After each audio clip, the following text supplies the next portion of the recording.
Thank you. I have no idea why they invited me here, and you'll see why in a minute. Advances in technology and transportation, along with rising incomes, have caused our species to undergo nutrition transition. People replace their simple diets with food obtained from animal sources. They consume more meat and more highly processed food. Then obesity is almost inevitable. These portraits of families with 1 week's worth of food are from our book, Hungry Planet: What the World Eats. All our books have a global context, some quirkier than others. Before fast food, farms, or even wild game, insects fed prehistoric hunter-gatherers all over the world. We used insects as a jumping-off point to explore the journey from gatherer to gourmand. This book may have caused readers indigestion, but it fed our knowledge about food preference. We're going to show this video clip.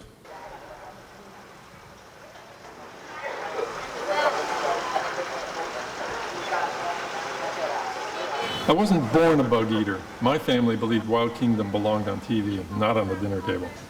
But as a kid, it was literally the stuff of my nightmares. In my dream, I would be finishing a bowl of cereal, and in the milk at the bottom of the bowl, I would discover thrashing bugs and worms. It woke me up every single time. 30 years later, as a traveling photojournalist who had eaten everything from camels to monkeys, I was still squeamish about bugs.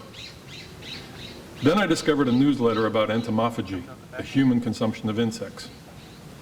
Both fascinated and repulsed, I devoured all the back issues, and then decided to conquer my food fear by going around the world eating and photographing insects with my wife Faith, who absolutely hated the idea but loved to travel. In Cambodia, we snacked on medium-sized tarantulas at roadside markets for the locals. Then in Venezuela's remote Orinoco Basin, we hunted and roasted the world's largest spiders with the Yanomami. How big were they? As big as fruit bats, but the meat had to be picked and sucked out, like crabs. The first ones were overcooked and dried. But after I had medium rare translated into Yanomami, they were a heck of a lot better. Medium rare. In South Africa, we feasted on roasted termites and milli-milli porridge with villagers dressed in their Sunday best. During lunch, Faith told them that we had just come from China, where we had eaten scorpions. Horrified, they nearly ran us out of the village. In the world's largest and hottest swamp in Indonesia, we hunted and gathered sago grubs with villagers who were only one generation removed from headhunters. We documented the preparation of sago grub tamales, made with sago flour, sago grubs, and steamed in a sago palm leaf. We savaged these down sitting on the porch of the smoky longhouse, overlooking the latte-colored river, dreaming of a crisp yet fruity Sauvignon Blanc deeply chilled. But our hosts had never had a cold drink of any kind in their lives. Again in the Peruvian jungle, and also in the swamps of Uganda, we discovered people eating similar species of palm grubs in remarkably similar ways. Which just goes to show that for many people around the world, grub is grub. In Mexico, we dined at a truck stop near Teotihuacan. Of the several pre-Columbian dishes we devoured, my favorite was red agave worm tostadas with avocado and sour cream.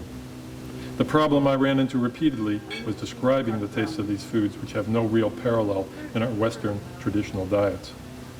For example, in Mexico, our entomologist friend Julieta asked me to describe the smell of the worms I was lunching on. Do you want to smell, to see if they smell something?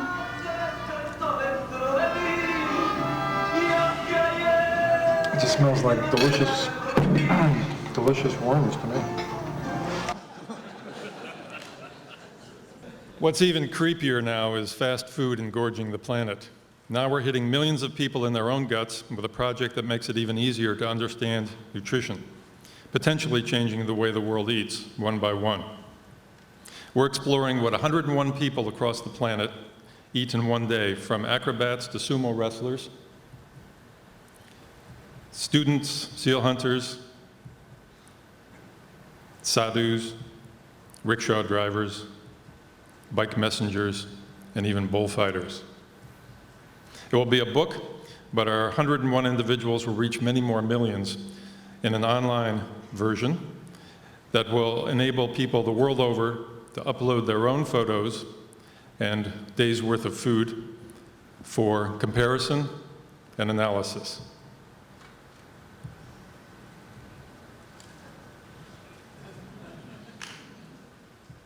Thank you.